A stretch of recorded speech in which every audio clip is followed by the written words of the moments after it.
आदरणीय बंधुओं, बाबा कैलाशी का आदेश है कि सनातन धर्म के साथ साथ विश्व के प्रमुख धर्मों एवं संप्रदायों के विषय में भी सही जानकारी शिवा मिशन न्यास के माध्यम से दी जाए, जिससे विश्व में धर्म के नाम पर फैली हुई भ्रांतियों को समाप्त कर संपूर्ण विश्व एकजुट होकर एक परिवार की भांति परस्पर एक दूसरे का सहयोग और सम्मान कर वसुधैव कुटुंबकम को साकार करे। आइए आज इस क्रम में इस्लाम धर्म को समझने का प्रयास करते हैं। इस्लाम धर्म का अर्थ है आत्मसमर्पण।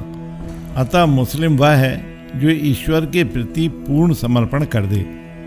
इस्लाम शब्द का अर्थ शांति भी है।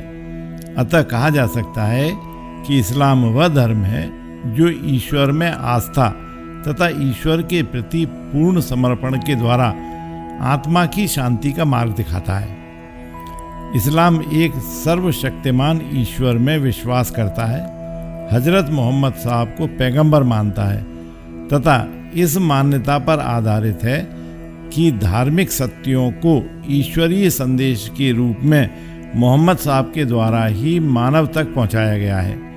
इस्लाम को स्वीकार करने वालों को मुस्लिम या मुसलमान कहा जाता है।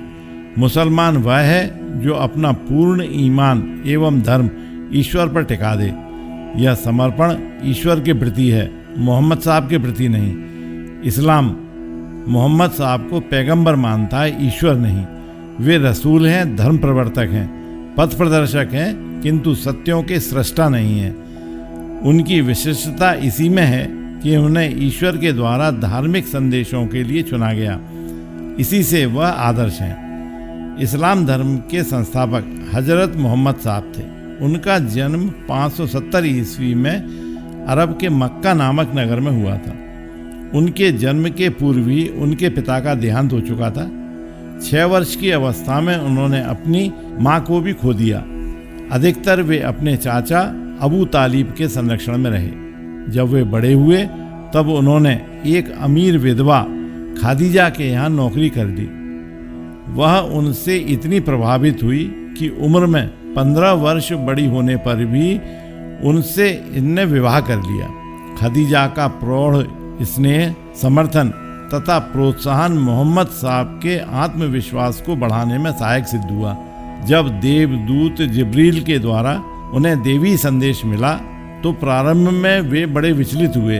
खदीजा ने इन अनुभवों के महत्व को समझा तथा उसकी सहानुभूति के फलस्वरूप मोहम्मद साहब में यह विश्वास घर कर गया कि उन्हें ईश्वर के द्वारा देवी संदेशों के लिए चुना गया है। इन्हीं देवी अनुभवों को इस्लाम का आधार एवं स्रोत माना जाता है। उस समय अरब में सब जगह अंधविश्वास और अज्ञानता का बोलबाला था तथा उसका कोई प्रतिनिधि धर्म नहीं था। कुछ अरबी बहुदेवों, भूत प्रेतों आदि में विश्वास करते थे, जबकि बहुत से अरबी आकाशीय पिंडों से संबद्ध देवताओं की पूजा करते थे। ऐसे में मोहम्मद साहब ने मक्का को एकेश्वरवाद के प्रचार का केंद्र बनाया, किंतु उनके धर्मोपदेश में लोगों को प्रचलित धर्म तथा मान्यताओं का प्रतिवाद दिखाई दिया। परिस्थितियों के प्रतिकूल हो जाने के कारण सन 622 में वे चुपचाप मक्का से मदीना चले गए। इस्लाम के इतिहास में इस हिरजा का बड़ा महत्व है, क्योंकि यही इस्लाम के प्रचार का पहला सोपान सिद्ध हुआ।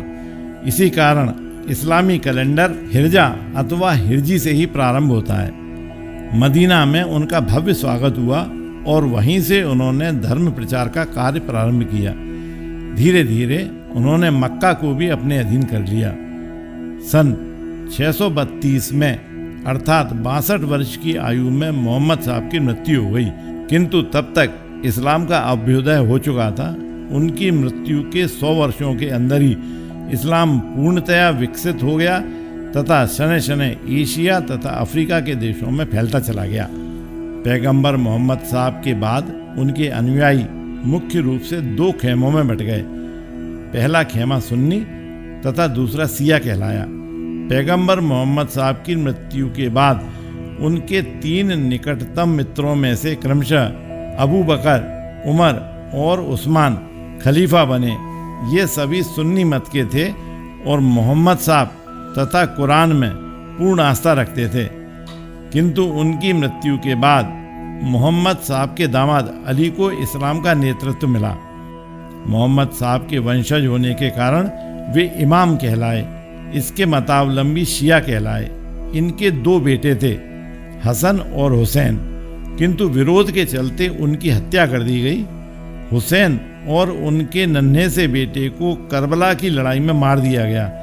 अली के दोनों पुत्रों की मृत्यु शिया मतावलंबियों के लिए ऐतिहासिक घटना है, जिसे वे बड़ी दुखद मानते हैं। इसी कारण अभी भी वे इस घटना का स्मरण मुहर्रम के बड़े दुख और परहेज के साथ में सामाजिक त्योहार के रूप में करते हैं। अतः शिया मतावलंबियों का जीवन अली तथा उनके वंशजों के प्रति भक्ति एवं वफादारी पर आधारित है। इस्लाम धर्म में प्रत्येक मुसलमान के लिए 5 बातें आवश्यक बताई गई हैं। प्रत्येक मुसलमान को ईश्वर की अखंडता और मोहम्मद साहब के पैगंबर होने की घोषणा करनी चाहिए। इसी घोषणा को कलमा पढ़ना कहते हैं। यद्यपि यह कलमा कुरान का वाक्यांश नहीं है, तथापि यह मुस्लिम जीवन का आधार बन गया है। प्रत्येक मुसलमान को प्रतिदिन 5 बार नमाज प्रार्थना पढ़नी चाहिए और प्रत्येक शुक्रवार को दोपहर बाद मस्जिद में नमाज पढ़नी चाहिए। नमाज के लिए स्वच्छता पर भी जोर दिया जाता है।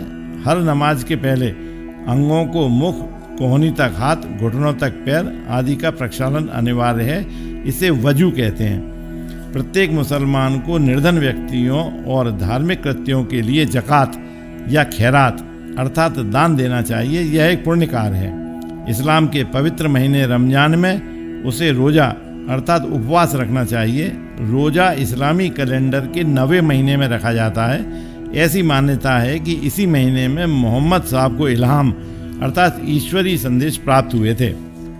प्रत्येक मुसलमान को अपने जीवन काल में अपने सामर्थ्य के अनुसार अथवा कम से कम एक बार हज अर्थात तीर्थ यात्रा के लिए जाना चाहिए।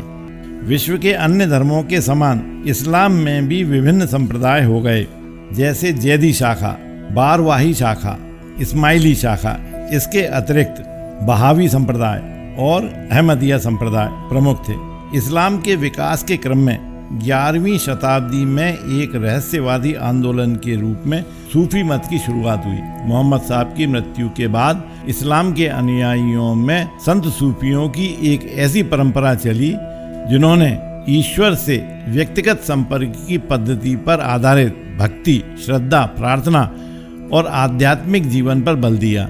इसके अतिरिक्त जब इस्लाम के अनुयायी हिंदुओं के संपर्क में आए, तब उन पर बौद्ध धर्म के सिद्धांतों और हिंदुओं के वेदांत का प्रभाव पड़ा।